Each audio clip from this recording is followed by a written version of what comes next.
afternoon and welcome to BizTech's Asian Midday Market Watch. It's the 9th of January and our guest today is Vishnu Varathan, Head of Economics and Strategy from Mizuho Bank, coming out to us out of Singapore.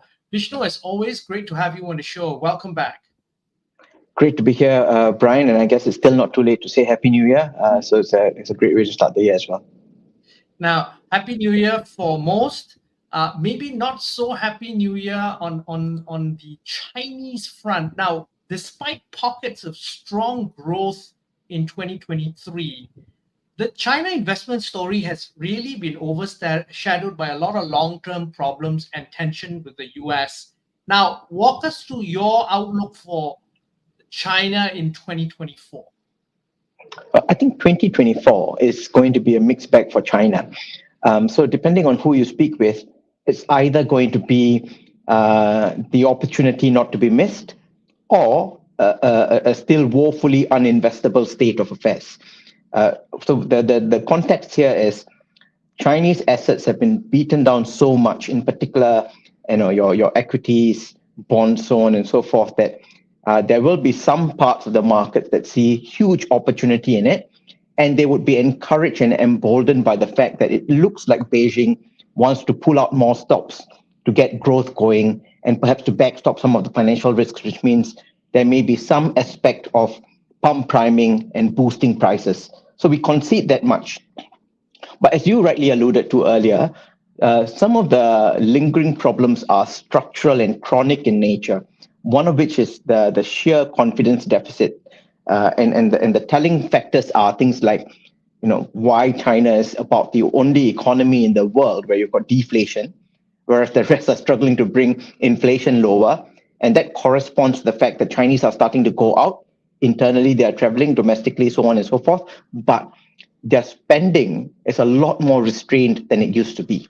So they are far less confident about making purchases, in particular big ticket items. And those are linked to inextricable balance sheet factors such as the real estate, which is still not absolved of very deep-seated risks, your shadow banking / trust economy and trust companies where some more money is parked and where it's also a source of funding. So that's also eroding confidence. And then local governments are not in the strongest of states to be able to rescue any part of the parts that are wobbling.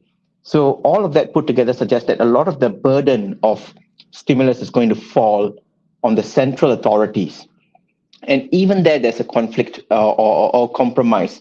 And the compromised position is, I think from the perspective of financial stability, the utmost importance is to make sure that the renminbi is stable and you don't have huge capital outflows, because they don't want to see 2015, 2016 type of erosion of FX reserves just to shore up the financial markets and the asset markets. And that means monetary policy cannot go in over-easing mode, because that would undermine the renminbi, and that's not something the PBOC wants. So they need to be restrained in terms of monetary policy stimulus. So all the burden and the heavy lifting falls on the fiscal authorities.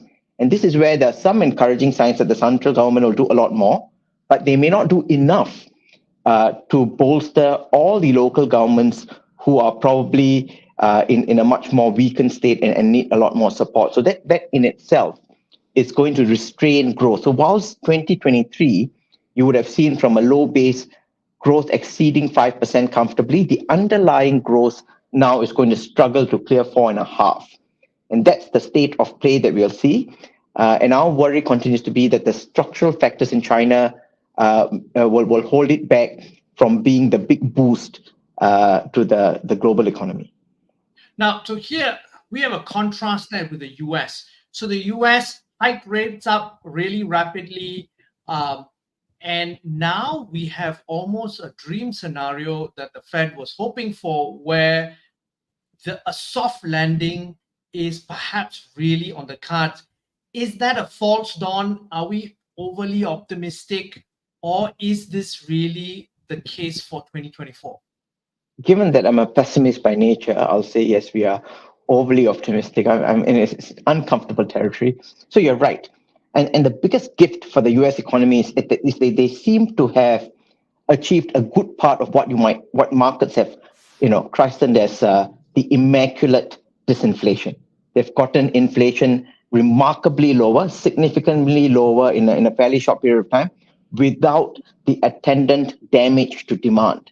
So that appears to be the case. The two caveats we'll put here are A, the last mile inflation, the so-called last mile inflation, to get inflation back to the 2% target, that might prove to be a lot more difficult, particularly given, and that partly derives from the so-called soft landing, where jobs are still strong, wage growth is still strong, the service sector is still humming away. So these factors mean that there's going to be some give, and that give has to be that inflation doesn't come down all the way in a linear path. It's going to be slightly bumpy. There's going to be some risks. That said, the fact that US can produce and is producing record amounts of its own crude oil means it's got a better buffer against external shocks. The other caveat is what has held up the economy very well is there are two quirks here, both related to COVID. The first pandemic quirk is because of the huge fiscal stimulus, households built up exceptional levels of savings not ordinarily associated with the US household. So that this to draw down on and spend, boosting the economy, giving it a lot of strength. The second part is that the natural progression of the pandemic, the reopening, means that there was a lot more shift from the goods economy to the services economy, and the US economy is 77% driven by services.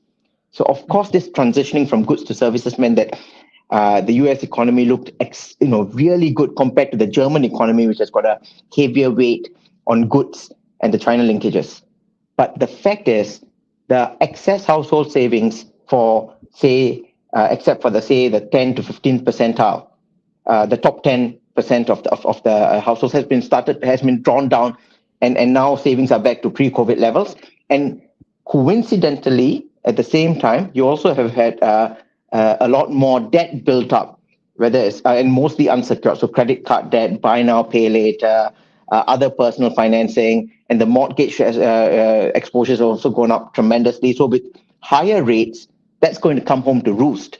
So our sense is that even if we are not facing and staring down the barrel of the recession, a far more significant slowdown that dents away and chips away at the story of unfettered exceptionalism certainly seems to be around the corner, and we want to watch that space closely. In fact, that's the main premise for us to say the Fed is going to cut rates dramatically more than they suggested, not because of disinflation, but because they might be surprised by how quickly growth slows once the credit buildup comes home to roost.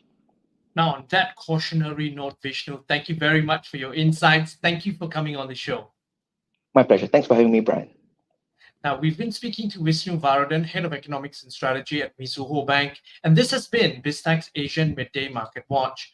I'm Brian Fernandez. Check out the show on our website, www.biztech.asia, as well as our syndication partners, TV stations, radio stations, and websites. Thanks a lot for tuning in.